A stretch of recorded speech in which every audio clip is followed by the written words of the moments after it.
Talk a little bit about finding your way professionally from college. When did you begin to think about law school? When did you make that transition in your mind from, choosing a major to going to law school? I went to law school because my friends were all taking the LSAT, and it seemed like a good idea at the time. I didn't really know what I wanted to do. I knew I wanted to be in New York City, so they were, for me, it was happenstance almost, but I don't regret it.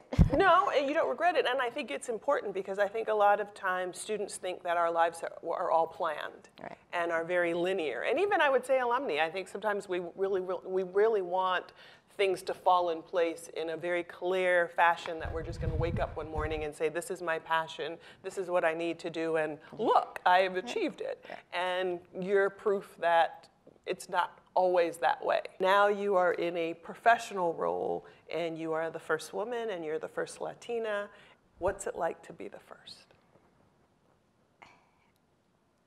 A little bit is what you would expect it to be. It's proving that you're there on merit, that you deserve to be there, and you know what you're doing. That's something that I think continues every day. It also is, well, the door is open now. It's something that can be achieved. I'm there. That means anybody who wants to be there can do it too. I think it's a benchmark.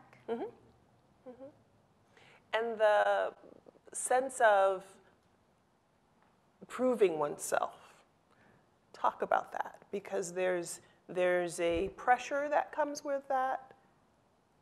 At the same time, you talked about the confidence that Barnard instilled in you, cultivated in you, taught you how to walk in.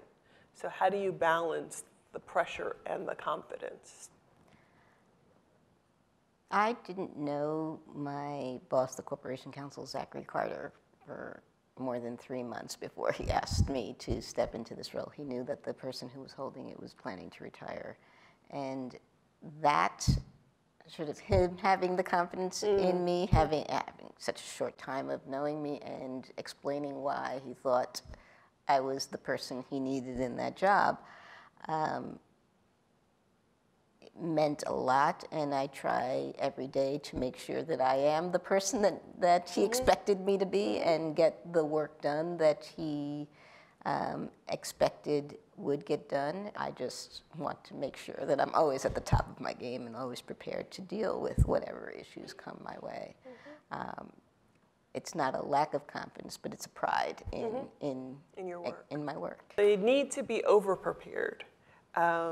As women, as a woman of color, you're always trying to prove. You're always trying to make sure you have dotted the I's and crossed the T's.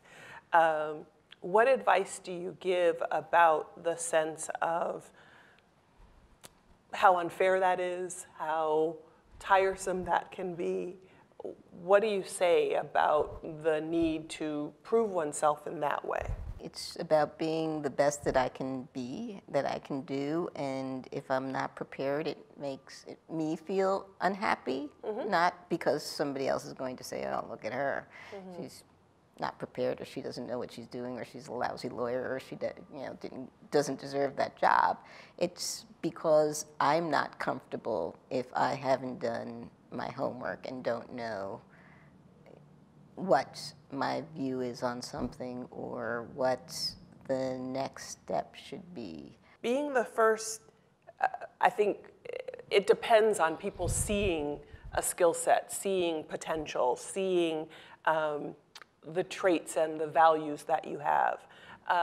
Talk a little bit about what you see in those around you when you are the first. You develop a sense of who your go-to people are. If I need to bounce an idea off of someone, I know who I want to bounce the idea off, whose judgment is solid.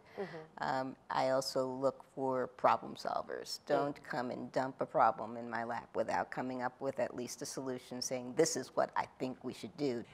Is it lonely being the first? Sometimes it is. Because there isn't a model for it. And the person who was in the position before me, a white male, had been there for 20 years. The one before him had been there for 15 years. So people were a little hesitant.